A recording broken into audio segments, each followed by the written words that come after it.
ለሙባረክ ሚስት ነኝ እና ችግር ውስጥ ነው ያለሁት እኔ በጣም ችግር።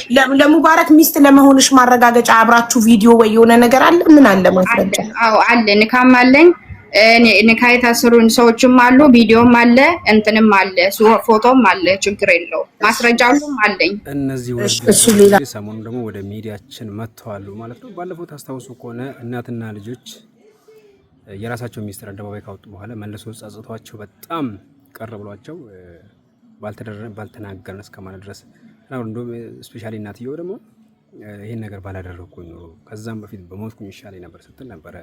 ምናልባት ሰምታችሁ ሊሆን ይችላል፣ ቪዲዮውን ሰርቼበታለሁ። አሁን እነዚህ ሰዎች ሲጀናጀሩም ሲዋደዱም ሲፋቀሩም ኒካም ሲያደርጉ የሰማም ሰው ያየም ሰው ማንም ሰው የለም ማለት ነው። ሚዲያ ላይ አልነበረም፣ ትዳሩ የተደረገው በድብቅ ነው። አሁን ትዳሩ ላይ ትንሽ የሆነ እንከን ሲፈርስ ሁለቱም የራሳቸውን ገመና ወደ ሚዲያ ላይ ይዞ መጥተዋል። ወደ ሚዲያ ላይ ሲመጡ ደግሞ የሚሰማው በጣም ብዙ ሰው ነው። የራሳችሁን የሆነ ጉዳይ የራሳችሁ የሆነ ገመና ማለት ነው፣ የቤታችሁን ሚስጥር እዛው በራሳችሁ መጨረስ እየቻላችሁ ወይ ነው በሶስተኛ ወገን በቤተሰብ በቅርብ አቅራቢያችሁ ባለ ሰው መጨረስ እየቻላችሁ ወደ ሚዲያ ወጣችሁ የሰዎች መሸቀያ የሰዎች መሳቂያ መሳለቂያ ለመሆን እንደምትፈልጉ አላውቅም። ለምን ከሌሎች መማር እንደማንችሉ ስፔሻሊ ሙስሊሞች ለምን ከዚህ መማር እንዳልቻላችሁ አላወቁም። በተለይ ጉዳያችሁ ደግሞ ሀቢባ ጋር አምጥታችሁ ሀቢባ ጉዳያችሁ እንድትፈታላችሁ እንድታስተካከላችሁ ምታውቁ ሀቢባ ከእናንተ በጣም ብዙ የምታገኙ ነው አይደል? እናንተ ጉዳያችሁን ይዛችሁ ገስት ላይ ገብታችሁ የራሳችሁን የቤተሰባችሁን ገመና ከባሎቻችሁ ጋር ያሳለፋችሁት ባሎች ደግሞ ከሚስቶቻችሁ ጋር ያሳለፋችሁት ነገር እዛ ላይ በድብቅ ያደረጋችሁት ነገር በሙሉ በግልጽ 30 ሺህ 20 ሺህ ሰው ላይቭ ላይ እያያችሁ ያንን ነገር ወደ ሚዲያ አምጥታችሁ ስትናገሩ ብዙ ሰው ይታዘባችኋል። ከመታዘብም አልፎ የተናገራችሁትን ነገር በሙሉ ሪከርድ አድርጎ ቆራርጦ ቲክቶክ ላይ፣ ዩቲዩብ ላይ፣ ፌስቡክ ላይ ፖስት አድርጎ መሸቀያ ነው ያደርጋችሁ። ነገ ደግሞ እናንተ እርስ በርስ ፒስ ወርዶ ሰላም ወርዶ ስትታረቁና ሁሉ ነገር ሲስተካከል ዛኔ ምን ይመጣል? ማፈር ይመጣል። ያን ነገር በመናገራችሁ ሊጸጽታችሁ ሊከፋችሁ ይችላል ማለት ነው። ስለዚህ እንደዚህ አይነት ሴንሲቲቭ የሆነ ጉዳይ ሚስት ስለ ባሏ፣ ባል ስለ ሚስቱ፣ ስለ ቤተሰብ ጉዳይ ከቤተሰብ ጋር እዛው መጨረስ እየተቻለ ወደ ሶስተኛ ወገን አመጣችሁ በተለይ ሚዲያ ላይ ባትናገሩ በጣም አሪፍ ነው ብዬ ነው የማስበው ማለት ነው።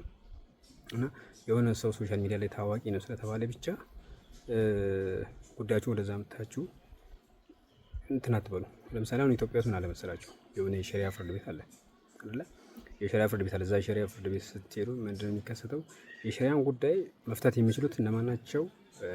የዲን እውቀት ያላቸው ዳዒዎች፣ አሊሞች፣ የዲን ሊቃውንቶች ምናምን ናቸው።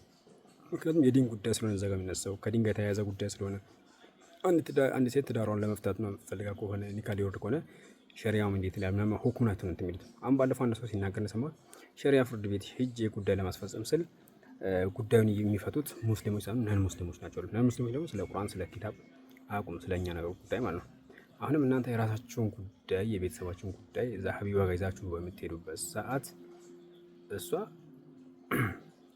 በሷ እንግዲህ ይስተካከለኛል ብላችሁ ፌመስ ነው የታወቀ ነው ይዛችሁ ስትሄዱ የምታገኙት ምንም ነገር የለም።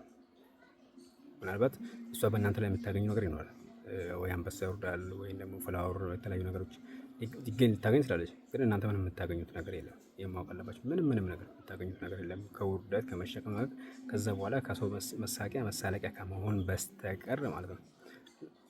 በአላህ ቃል የታነጸው ኒካ ቃል ኪዳን ያ ኹጥባ ተቀርጦበት የታነጸው ትዳር ዛኔ በትላልቅ ሰዎች በሼኮች በቅርብ ባሉ ዘመዶች የታሰረው ቃል ኪዳን ኒካ ዛሬ ደግሞ ቲክቶክ ላይ ወጥቶ በሌላ ሰው ሲጠናቀቅ በጣም ነው የሚያስጠላው። ለምን ቆማ ብላችሁ ማሰብ እንዳልቻላችሁ አላውቅም። እንደዚህ አይነት ክስተት ሲከሰት ከሌሎች ለመማር እንዳልፈለጋችሁም አላወቁምና እንደዚህ ነገር በሚከሰትባቸው ሰዓት ወደ ሚዲያ ከማምጣት ይልቅ ራሳችሁ እዛው ተነጋግራችሁ በዙሪያችሁ ካሉ ሰዎች ጋር ተስማምታችሁ ችግሩን ለመፍታት መሞከር ነው እንጂ ለሰው መታችሁ ተናግራችሁ የሰው መሳቂያ መሳለቂያ ባትሆኑ ባይ ነኝ ብዬ አስባለሁ።